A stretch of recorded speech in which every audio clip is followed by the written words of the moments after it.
Salut la compagnie, c'est Jules Melon et aujourd'hui dans un Pro-Ciné Critique, je poursuis ma navigation à travers la filmographie de Ridley Scott et je m'arrête ici sur un cas assez épineux de sa carrière puisqu'il s'agit d'un de ses métrages les moins appréciés, sorti en 1997 aux États-Unis, à armes égales ou en version originale, G.I. Jane, offrant le premier rôle à la très bankable à l'époque Demi Moore, encore Madame Bruce Willis à la vie pour quelques années, mais surtout qui avait crevé l'écran au début des années 90 dans Ghost. Après, on l'a retrouvé dans Des Hommes d'honneur, Harcèlement et Striptease. Tiens, deux films que je n'ai jamais vus, ou du moins en entier. Je connais quelques extraits qui seraient intéressants ou pas, je ne sais pas, de revisiter de nos jours. Mais ce qui est certain, c'est qu'après G.I. Jane, malheureusement, sa carrière va chuter. Elle ne retrouvera plus jamais le succès, probablement dû à la réception plutôt négative de ce film, dans lequel nous retrouvons à ses côtés Viggo Mortensen,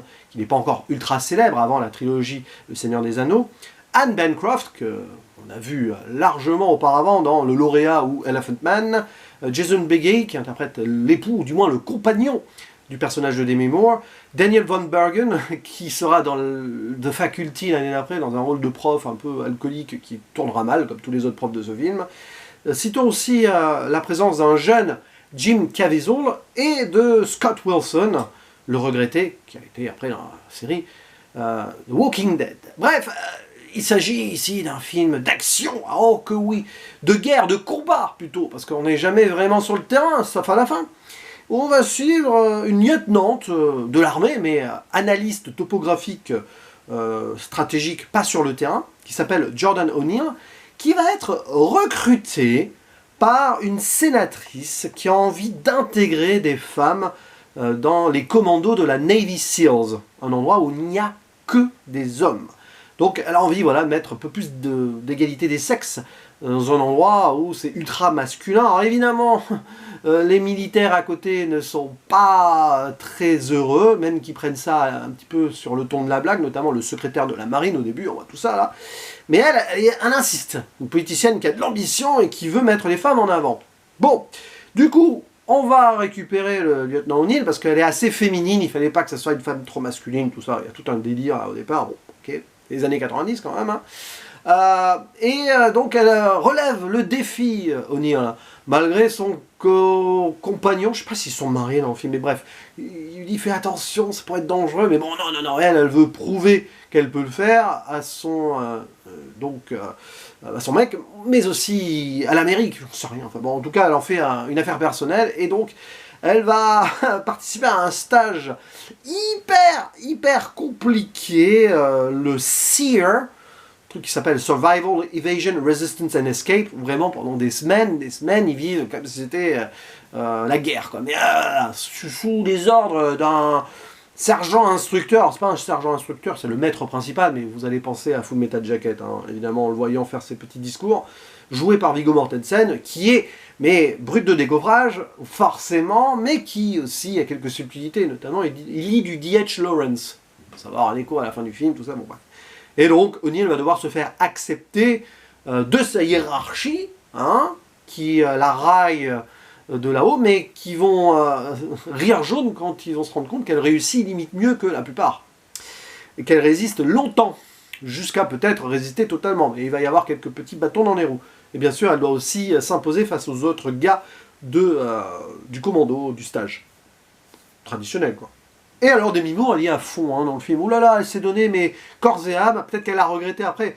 Pas pour l'esthétique même du film, tout ça j'en sais rien, mais parce que malheureusement, ça va précipiter sa chute.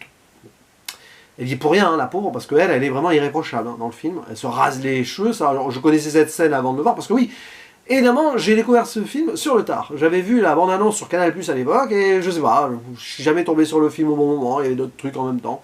Il faut savoir que c'est quand même la même année qu'est sorti Starship Troopers de Paul Verhoeven, où là aussi il y a l'intégration des femmes, mais c'est naturel au sein de l'armée, on est dans le futur. C'est pas du tout le même genre de film, mais forcément, tiens, c'est assez intéressant de voir que ces deux films sont sortis pratiquement en même temps.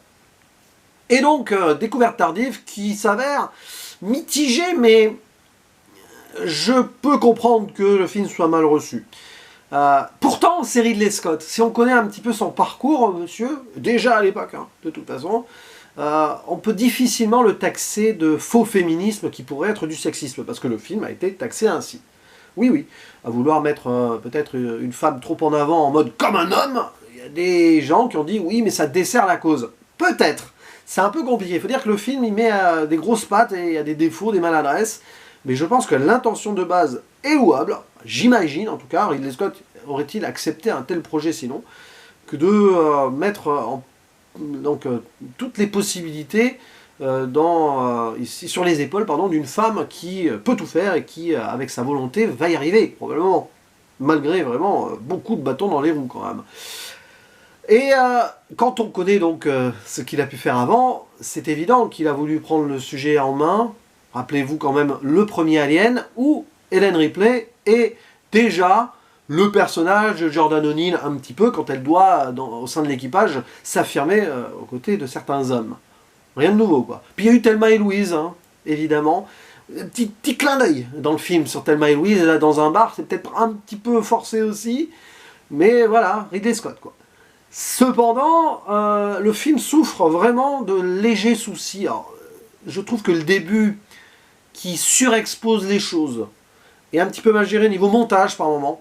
Il y a quelque chose qui colle pas, je sais pas, ça a du mal à se mettre en place. Après, c'est oui, progression du truc au sein du commando, c'est très intéressant. Voilà, hein, Demi Moore qui fait des tractions, tout ça, se rase la tête, c'est vraiment de l'acteur studio limite. Hein. Et il y a cette fin qui est assez calamiteuse, où on veut à tout prix mettre donc quand même notre lieutenant O'Neill dans les vraies conditions. J'en dis pas plus, mais c'est surtout la façon de filmer ce final et de ramener quand même au patriotisme américain, parce que faut pas oublier que ce film, oui, féminisme, mais il est bizarrement patriotique, je trouve. Enfin, il met à mal les institutions, mais il prône l'héroïsme à l'américaine. C'est un film qui est vraiment entre deux eaux. J'ai l'impression que Ridley Scott n'a pas pu trop choisir vraiment, et n'a pas pu aller dans son côté plus incisif qu'il a habituellement. Après, c'est pas son scénario, hein.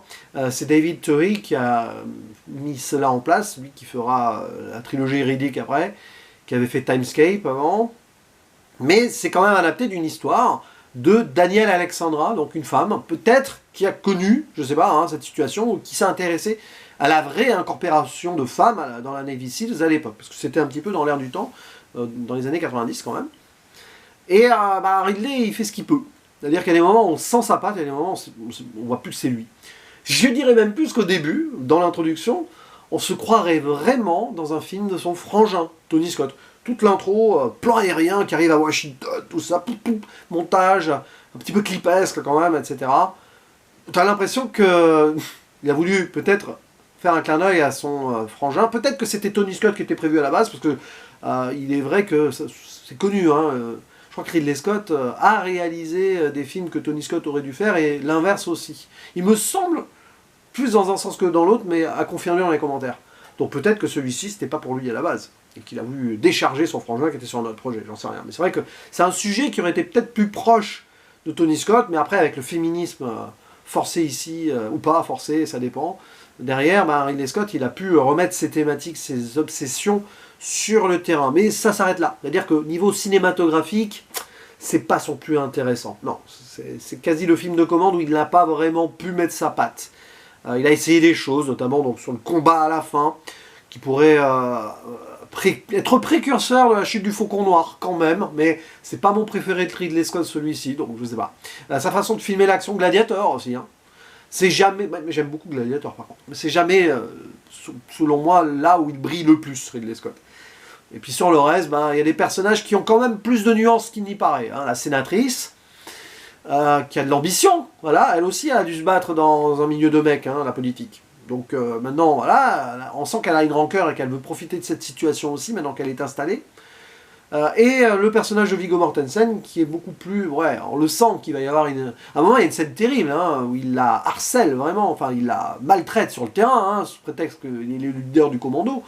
Mais puis, évidemment, il va y avoir de l'eau dans son vin, et quand il va se rendre compte que c'est une femme qui résiste, il va la traiter comme un égal. Mais bon, voilà, il y a des films qui passent mieux que d'autres hein, dans sa carrière. Celui-ci, c'est moyen, plus, quand même. Moyen plus, vraiment. Et il y a des trucs qui sont trop surécrits. Par exemple, il y a une scène où elle fait face au capitaine, là, joué par Scott Wilson, qui là, l'allégorie, la métaphore phallique avec le cigare. Ouais, on la voit, mais en plus, c'est commenté hein, par le personnage de Demi Moore. En plus, il a un tout petit cigare, hein, donc... non, mais vous voyez, il y a des trucs comme ça là-dedans.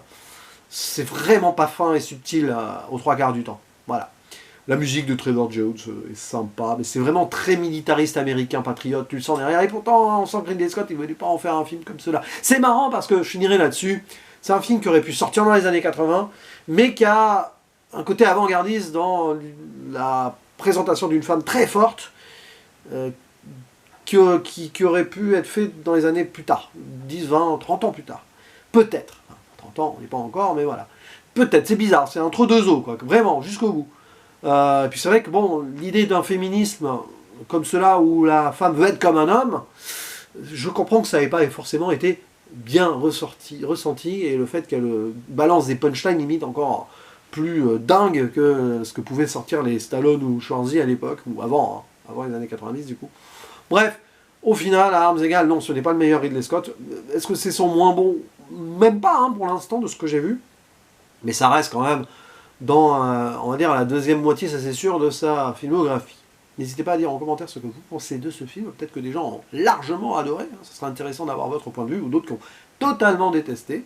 Vous êtes libre de vous exprimer en tout cas, et je vous dis à la prochaine. Ciao.